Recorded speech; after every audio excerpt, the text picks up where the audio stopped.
Wel, het is in de wetenschap al moeilijk genoeg om in één discipline een vorm van consensus te bereiken over een soort hypothese, een groot idee. Laat staan dat het een gemakkelijke taak is om van verschillende disciplines mensen bijeen te brengen op één lijn te brengen. Dus we gaan vandaag een poging doen om een archeoloog en een ecoloog te laten een vorm van consensus te vinden over wat nu precies een maagdelijk regenwoud is. En in de linkerhoek hebben we de ecoloog, Jos. In de rechterhoek hebben we de archeoloog, Michael. En Helena is ook een archeoloog. Misschien als vrouw een beetje de gematigde stem in het debat. Ik ben zelf ecoloog van opleiding, dus ik heb ook altijd dat idee gehad van als je door zo'n regenwoud loopt, dat je dan echt het maagdelijke, de dieren, de planten ziet.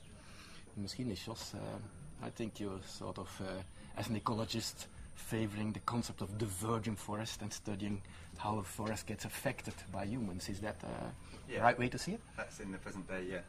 Very much looking at the present day impacts of man. But you're looking at the impact of man in a sort of negative way, I suppose, or... Well, where they are negative, yeah. I mean, at the moment, the impacts of man are so great that it's difficult to think of some positive ones when you're looking at the biodiversity conservation perspective. But you're looking at the forest as something that has not been touched by humans, and then nowadays... It's not been touched by humans for a long time, but I wouldn't go as far as untouched by humans, because as Michael's been showing us, that there's obviously existed these... Yeah, how would you define a virgin forest then, as a control of forest? I think virgin forest does exist.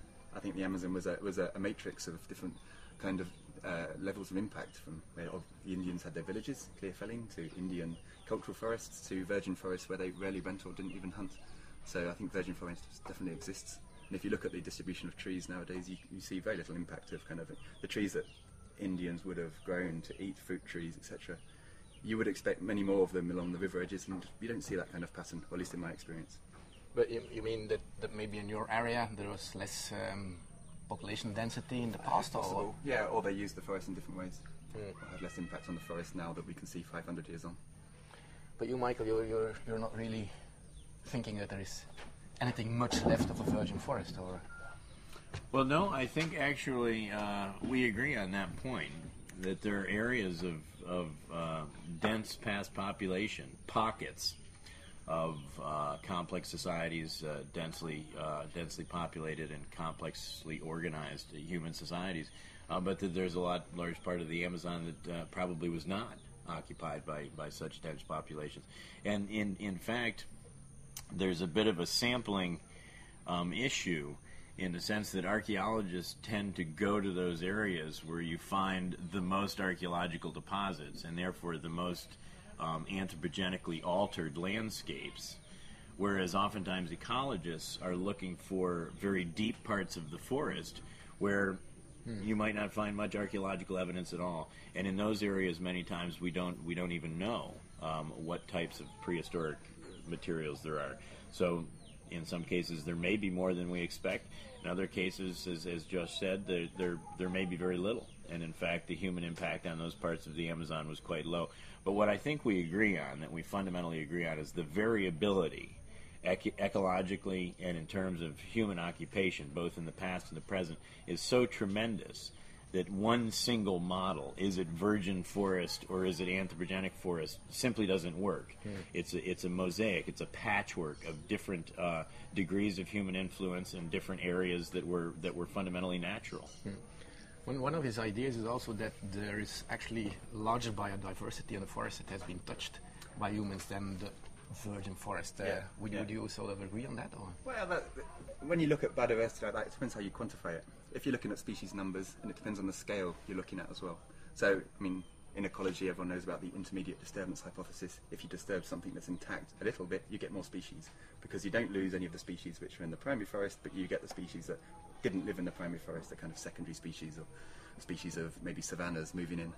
So you get a higher species number in areas that are lightly touched, but whether you call that more biodiversity, from a conservation perspective, we would still say that's a loss, because you're losing the species we actually care about, which are the kind of primary forest species, the specialists that really don't exist outside the primary forest. So a larger biodiversity is not necessarily a better forest? No, in terms of conservation, no, not at all. We're looking for... And is conservation a relevant factor, Michael, in you're talking about quality of a forest? Well, conservation is a term that it depends on how you define it. Some people might, for instance, want to conserve social or cultural diversity as opposed to biological diversity. And there are people who feel that it's as important to protect and conserve indigenous lifeways. That's an element of conservation. Biodiversity, as Jos said, is a very difficult thing to quantify. In cities, there's greater microbial biodiversity than there is in forests, for instance. And so if you're studying microbes, well, actually there's greater biodiversity there in the middle of the city. But is that something that one or another person wants to conserve? One of the things that's, when we say that there's greater biodiversity, and to tell you the honest to God truth, this is not something that I've spent a lot of time personally working on, but when we talk about greater biodiversity in anthropogenic areas, part of that has to do with subsoil biodiversity. And the anthropogenic soils are much higher in biodiversity than the natural surrounding soils that haven't been impacted by them. But this is not something that most biological conservationists are interested in particularly conserving. So what are we conserving? Why are we conserving it? And one of the arguments that archaeologists make is conservation, to some degree, by the very nature of the term, is describing the preservation of current conditions, the status quo. And what archaeologists are very, very interested in is understanding how that changed through time. So if you go back 500 years, the composition of things was radically different. And so conserving the present conditions is one question. Understanding how those conditions change through time is another question. So many ecologists or natural scientists are more focused on understanding the distribution of things, the composition of the forest as it is today, whereas many archaeologists and historians are interested in a different question. And one of the most, I think, pressing problems in contemporary times is to get the two groups working on similar problems. And so you get the quantitative rigor of the contemporary scientific analysis of the composition of the forest with the historical rigor of detailed archaeological work and historical work, and you get the two working together in interdisciplinary teams, and I think we can come up with much more robust understandings and potentially mechanisms for trying to solve contemporary problems. Yes, I think a contribution archaeology has been bringing to this debate is understanding that this forest is a mix between ecological processes, biological processes, and human processes in different scales, in different areas. But this has come to the debate very recently. If you take discussions like 50, 60 years ago, people would think, okay, it's a virgin forest, or the forest wouldn't support large-scale societies, complex societies. So I think what's going on today, the debate is changing. So the cooperation between different sciences now it's something that we have to move on to understand what the forest is, what the contribution of human societies was to make this forest as well. So basically what archaeology is doing is introducing a strong human component in the ecological kind of work? Well, another component that has to be taken into consideration when we talk about the forest. I think that's really important. I mean, I think I would agree. We can be much stronger and get much more robust models if we work together. Because archaeology can really tell us a lot about how the forest was, and we need to know that from understanding what the forest is doing now. Because there's lots of work going on and showing that the forest is growing over time, that there's a faster turnover of trees. In fact, that the composition is changing from forest plots that were examined 30 years ago to today. The composition is actually changing in terms of the species of tree. And there are two alternative hypotheses for that. One is that it's global climate change, something like carbon fertilization of the forests. And the second one is that simply these forests are growing back after some disturbance, maybe 500 years ago, and this is a natural turnover that we're seeing. So unless we understand what happened in the past, we really don't understand how to interpret today's patterns. But why, Michael, why would we put such a high emphasis on the human influence in the forest, apart from all the other species? Well, I would frame it differently. It's not that we put such a high emphasis on the human impact. It's that in the past there's been such a low emphasis on human impact.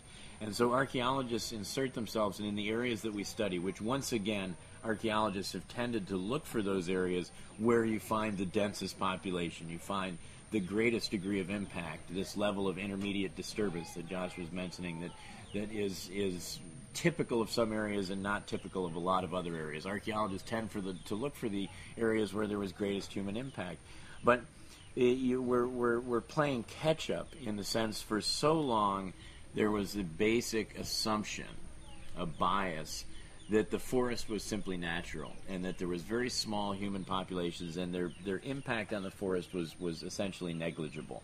And so what we're trying to show is that in some cases that's not entirely true. There was a tremendous synergy or coevolution between human and natural processes. And now our job is to try and understand what that is, to better understand why those forests are the way they are today. So you mean that, like, for example, the howler monkey could change the distribution of trees and fruit trees, that humans actually would have done the same thing? Well, yeah. I mean, we know that large game vertebrates do change a lot the distribution of trees. They disperse many of the large seeded species, and some work in Peru has shown that where these are hunted out and the forest has no more large vertebrates, actually the composition of the seedlings and the species which survive to reproduce is very different. So undoubtedly, I mean, nature has a huge impact through dispersal, but humans probably did too. Could you agree, Helena, that you sort of reduce humans to the kind of level as other animals in the ecosystem that you're living in? Well, what I think, nature would have an impact. At the same amount, I believe, human had this impact in nature. What we see, that idea, for example, that the soils in the Amazon would be acid, so cultivation would be a problem, so wouldn't support these large societies.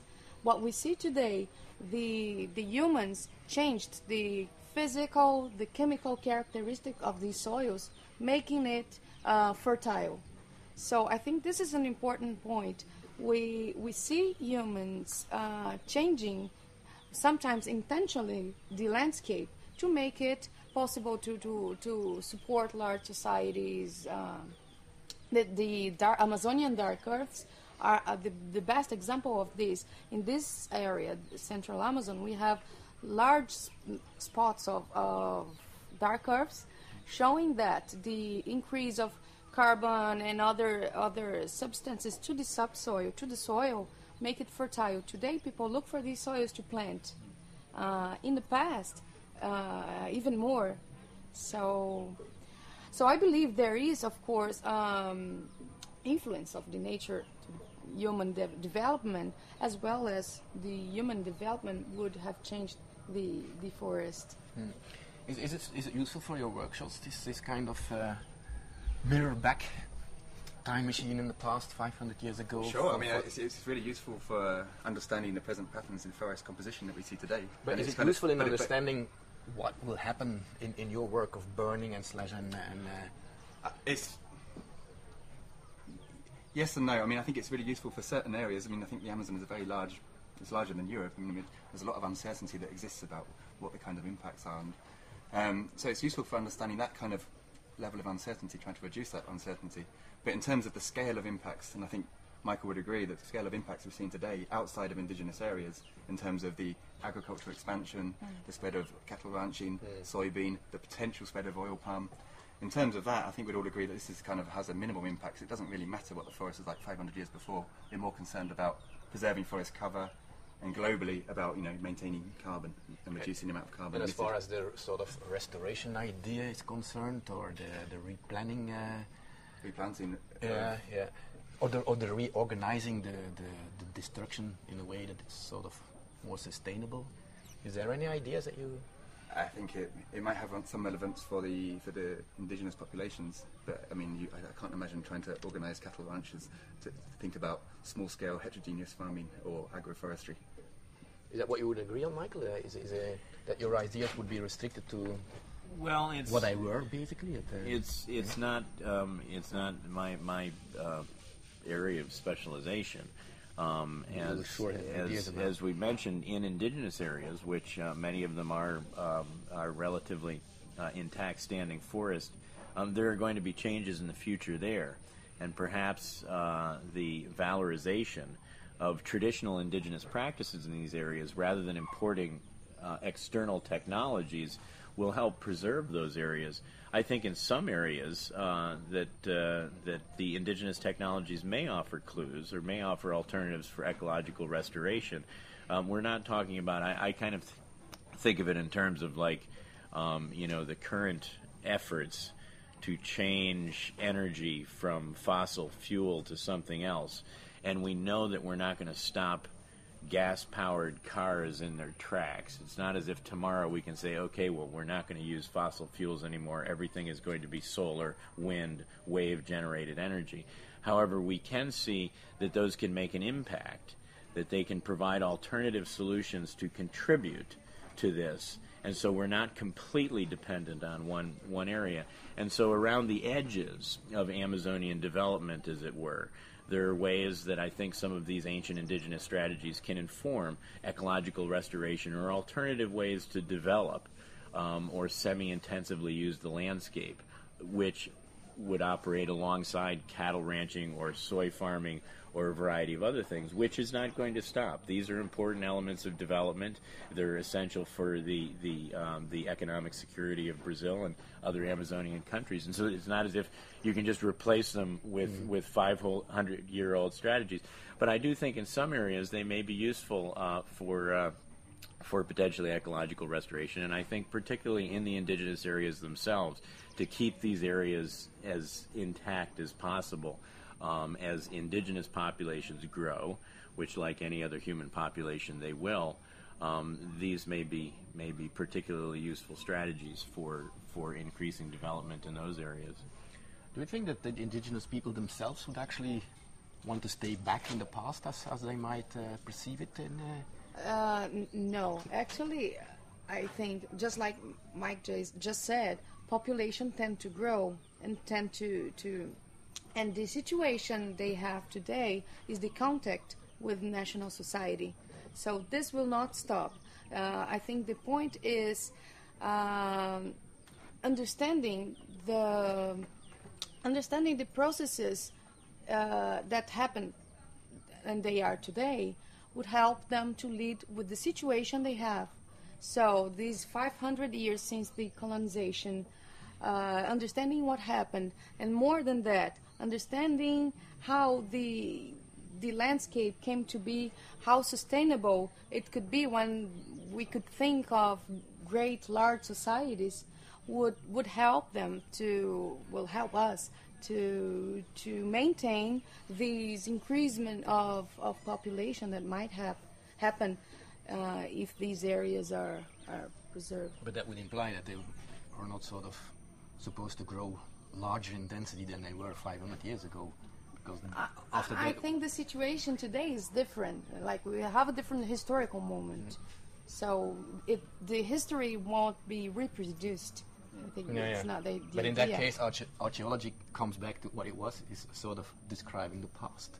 Point. It's trying to understand the past, because what we see is many people suggest that there are middle ground approaches to sustainable development in the Amazon between large-scale clear-cutting and the very small-scale, extensive, what's called slash-and-burn agriculture of many traditional populations. And some of these semi-intensive approaches to landscape use, such as terra preta, such as the use of perennial crops, such as root crops, such as manioc or arboriculture, fruit trees and palms and whatnot.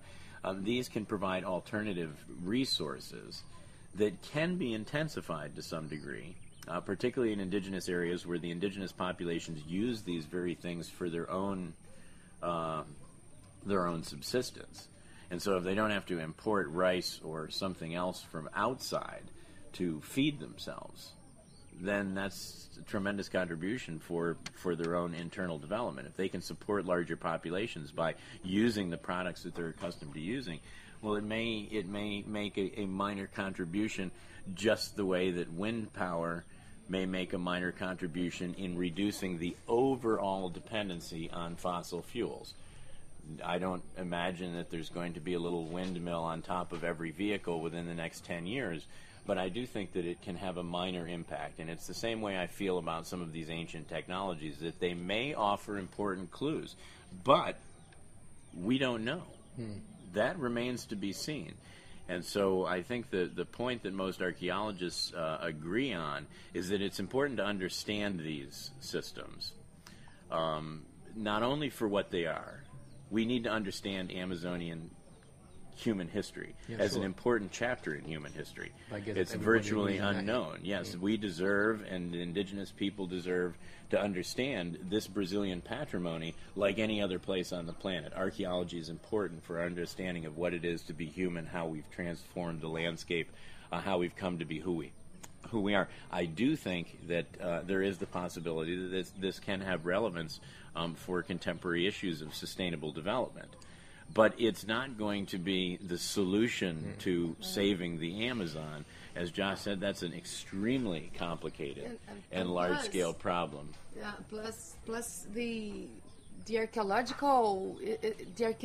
archaeology now is just beginning in the Amazon. So we don't understand. We have more questions than answers. Ecology as well. Yeah. It applies to science in general. Well, would you look differently now at your studies in view of Michael's I'm certainly ideas, looking out or? for earthworks. I think it's important to try and understand what happened 500 years ago. In fact, I mean, in some of my work, I'm doing that now, looking at the impact of fires today. If you look at the Central Amazon, fire has a huge impact on the forest, and such. Low-intensity fires escaping agricultural plots kill 40% of the trees. Whereas you go to the areas such as in the transitional forest in Roraima or in Mato Grosso, these fires kill many fewer trees, and this is probably because fire had a greater history in those forests, and the trees that exist there they're all the ones that aren't adapted or already been wiped out, or there's a kind of extinction filter, or the ones that are there are adapted to fire because they have thicker barks. And so it's important to understand the history of the forest to understand today's impact. Because resistance to fire is something that's introduced in the ecosystem. Yeah, it's a very important aspect of how the Amazon will react to potential for climate change and also the land use changes that are going on and degradation. Can we raise one topic, the severity of the situation right now? The what, The severity of the situation. How in danger is the Amazon? If they are the very lungs general of the earth, how important is it that we have this discussion? How important is the matter? It's a huge, huge problem. Jos, you're the ecologist in the group, so to say. Is it really important that we do all this effort to try and save the Amazon from disappearing at the rate it disappears now?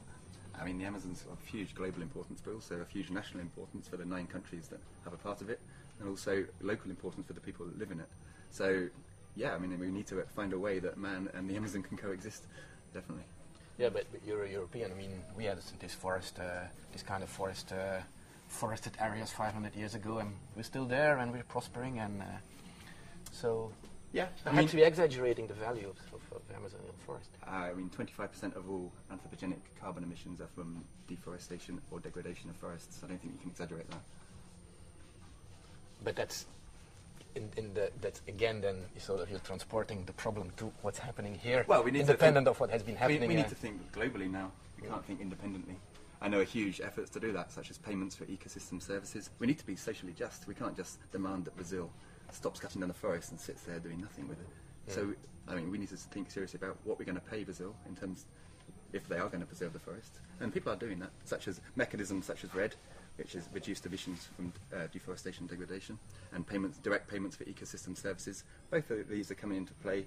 And that could mean actually a lot of money for the Amazonian countries in terms of basically preserving their carbon stocks. What are the models predicting at the rate of disappearance of the forest, at the present rate of disappearance of the forest? What will be the long-term effect? Long-term effects on the global system? I mean, it's one of the major tipping points. We don't understand. I mean, there's a lot of uncertainty, but one of the major tipping points in terms of the global climate is what happens to the Amazon. So basically, you could reach a threshold where the Amazon dries out, you lose all the tree cover, and that puts all this carbon into the atmosphere, and it pushes the world into another completely different level of global climate change. But is it envisageable that the change would not be disastrous? It's one of the possibilities. There's various scenarios. We don't know. but it's a big risk. I think we have to look at the being precautionary principle here. Be a bit careful about what we're doing. Well, how would you look at it, Michael, from your point of view? I mean, as a citizen, we all than know, even archaeologists, we all know that the Amazon is a major global regulator.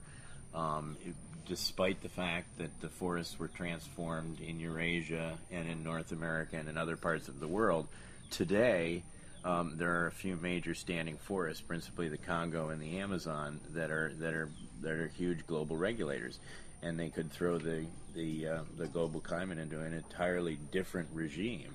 And one thing that we have to remember is human civilization is a relatively young thing. Over the past 5,000 years, the major civilizations that we're familiar with, including our own, developed in a relatively narrow climatic window. Conditions were relatively similar. What happens when conditions change radically?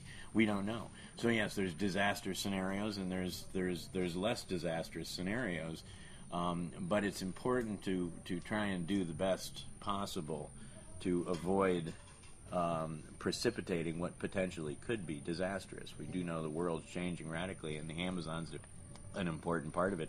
And as Josh said, for the people who live here, the indigenous and traditional peoples of the Amazon, the forest is critically important, and they have basic human rights. It's critically important for the countries that whose land the Amazon falls within, and so there's extremely complex problems, and we need to work together as many voices and stakeholders as possible to try and figure out what possible solutions there are. And things are changing fast. Would in the end, with the presence of indigenous people, when they start sort of adapting and of being overgrown by the rest of the population, would it be crucial in Brazil to sort of keep large tracts of the forest for these people and intact, and or would they just disappear in the future into the global managing of a system? Well, I think this indigenous question for Brazilian development is crucial to. It's something will have to be thought and took care very carefully for sure. And how things are going to develop, nobody knows, but for sure they'll have to pay attention to these areas, to these populations. And but the Brazilians are never going to abandon the indigenous people, or you sure? It depends on what archaeology can contribute. No, you don't. You don't believe that. You don't believe that. Well, let's put it this way: Brazil has as much respect for the inherent rights of indigenous people as most countries on the planet, and it's a basic core human right recognized by the United Nations that indigenous people, the first occupants, have certain inherent rights to the lands that they occupied. That's true in Brazil, that's true everywhere.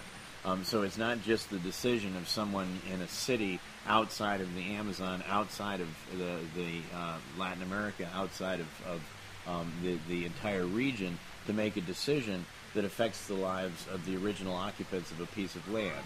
It's, for instance, if I, from New York City, decided that probably the forests of Holland were not that important anymore, and so we should just go in and cut them down, I imagine there's a lot of Dutch people that would take great offense at that kind of idea. It's a fundamental human right, the right of first occupancy, and that's what indigenous people are. They're the first occupants of the land. And so it's nice that you use the Dutch as an analogy to indigenous people in the forest. And I like that. I think this question, it goes further than the indigenous question. If you look at the Amazon today, even you're not on the indigenous areas, you go to a riverine, to a caboclo house, you see people sleeping in hammocks, eating manioc, and so Brazilian culture, even in the cities, has learned a lot. This indigenous heritage is on our everyday life, and this can't be forgotten when thinking about. So I think the question is more, what can we learn from this past? What can we learn from this heritage, this indigenous heritage, when thinking about the future?